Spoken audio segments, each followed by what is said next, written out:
امریکی اور اسرائیلی حملوں میں ایرانی سپریم لیڈر آیت اللہ خامنائی شہید ہو گئے۔ ایرانی سرکاری میڈیا کی تصدیق، خامنائی کی شہادت ان کے دفتر میں ہوئی۔ حملے میں خامنائی کے صاحبزادے، بیٹی، بہو، داماد اور نواسی نے بھی جام شہادت نوش کیا۔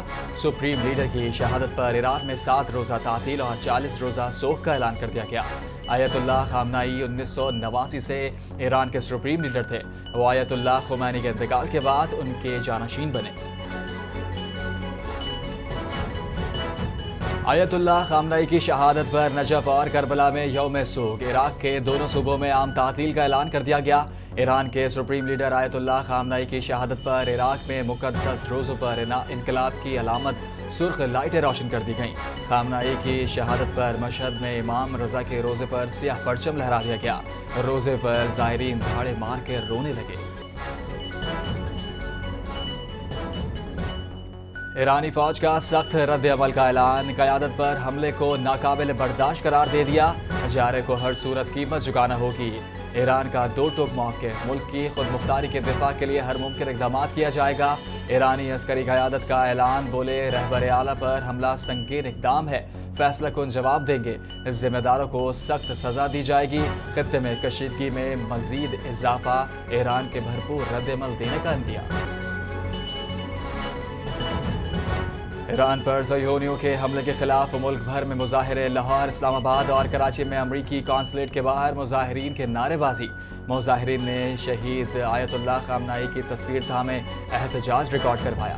کراچی مائیکولاچی روڈ پر واقع امریکی قونصلیٹ خانے کے باہر مظاہرین جمع ہو گئے۔ مظاہرین کی قونصل خانے کے داخل ہونے کی کوشش، پولیس اور مظاہرین کے درمیان جھڑپیں، 10 افراد جاں بحق، 40 سے زائد زخمی ہو گئے۔ بعض کی حالت تشویشناک۔ مظاہرین سے 2 مرتبہ مذاکرات کی کوشش کی گئی لیکن ناکامی ہوئی۔ پولیس حکام کا دعویٰ، واٹر کینن طلب کر کے ایم ٹی خان روڈ پر بھاری نفری تعینات کر دی گئی۔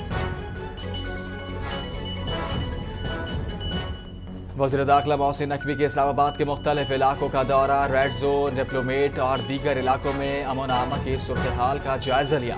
وفاقی وزیر داخلہ محسن نقوی خود مظاہرین کے درمیان پہنچ گئے۔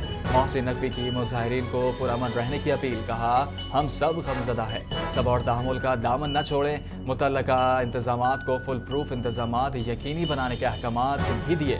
بولے پرامن احتجاج ہر انسان کا حق ہے، احتجاج کی آڑ میں شرپسندی کی قطعی اجازت نہیں دی جائے گی۔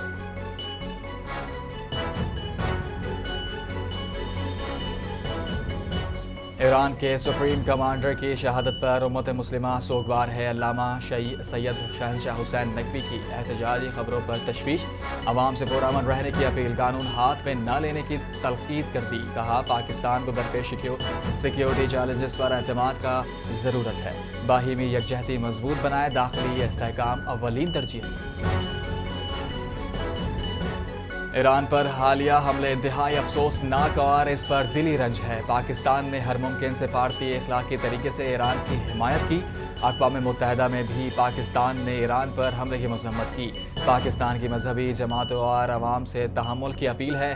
وزیر دفاع خواجہ آصف کا بیان، کہا اپنے ملک کے اندر احتجاج کو شدت سے بدلے یا قانون کو ہاتھ میں لے تو یہ فائدہ دشمن کے منصوبے کو ہوگا۔ ہم سب کی ذمہ داری ہے، ہم سب اپنے جذبات کو قابو میں رکھیں، احتجاج کو پرامن رکھیں اور ملک کے اندر کسی بھی قسم کی بد امنی یا نقصان نہ پہنچائیں۔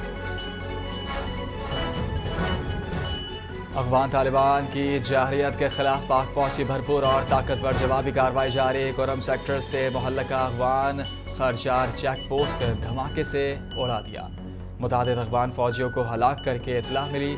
پاک فوج نے سرحدی علاقوں میں افغان طالبان کے دیگر پوسٹوں کو بھی نشانہ بنایا۔ دشمن کو ہر محاذ پر مسلسل پسپائی کا سامنا۔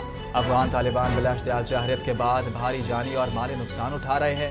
سیکیورٹی ذرائع کی تصدیق، کہا آپریشن غزو للحق تاحال جاری ہے اور اپنے اہداف کے مکمل حصول تک جاری رہے گا۔